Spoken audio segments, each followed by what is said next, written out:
Okay. I feel like I'm getting my wind back. This past couple days I haven't been recording as much, so I feel like I'm getting my wind back. This feels like a comeback game, so to speak. Let's see, for Taurus, if you're not Taurus, take it for your second house as a cross watcher. We all have all the houses. That's why I always recommend watch all the readings and apply it to you if it resonates. Six of Pentacles, this could be about receiving or giving. Certainly it's about value. Value doesn't always just have to be concrete, but this is value in relationship as clarified by the scales of Libra in the background of the traditional tarot. Six of Pentacles. The man has the scales of Libra. This could be someone assisting you or helping you financially. I know it's tax season, so someone could be breaking you off a little bit of their income tax return if you're in need. Eight of Cup in the upright. This could be a mainstay, a long-standing relationship or connection that you've brought a long way or taken with you a long way.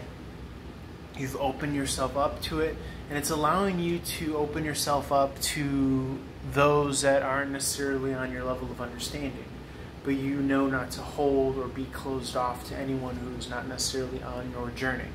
You don't need that extra heartache. You don't need that extra worry. You've also, and this is a download that I want to, or an upload, I'm starting to call them as uploads.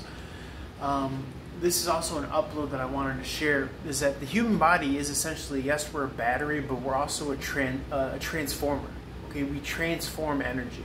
So if someone is sending you a wave of anxiety through like text message or whatever, you know unconsciously that you are on the side of love and light and good. How do you know that unconsciously? Because you've spoken yourself and you've told yourself that, and you've drawn the line down the center of yourself and you made a decision. And if you haven't, I recommend you do that right now and begin to make that a practice in your self-talk. That way, when you're in the heat of fire, in the line of battle, so to speak, you know what side you're representing. You know that you are informed, you're educated, and you are awakened to the historical manipulation of the human race. I know it's a mouthful. It's a mouthful for a reason. Because many will try to argue against you who are not as informed as you are to the bigger picture. So I say all of that to say that this is a matter of beginning to trust yourself, beginning to let go a little bit more, because you know that you are on the right side of history.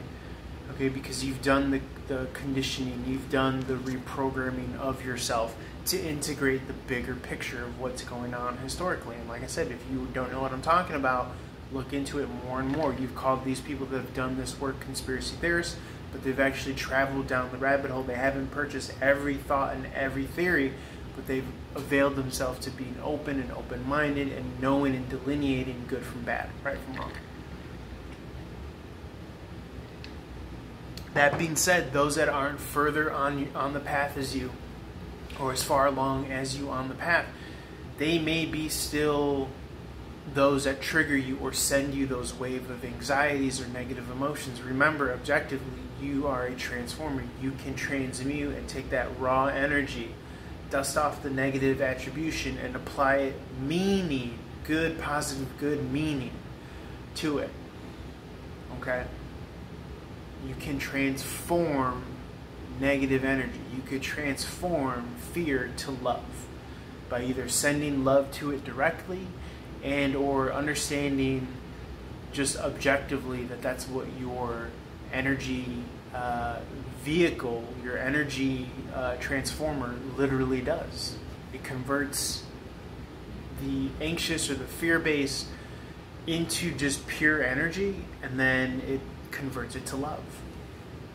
And then you on your journey, you figure out by what means or what strategy you do that based on what resources you have available to you. Because there's always going to be two doorways, right? Either through the thought or through the feeling, and then even sometimes three, even if you're just sitting in meditation and not feeding that negative, anxious energy. That is also a big way that we convert it, right? We ride the wave, but we don't necessarily react to it. So you have a lot of tools. You just have to have that kind of that subtle esoteric understanding when you begin to work with yourself. Okay, and if you don't have any idea what I'm talking about, then you need to work more with subtle energy. Okay?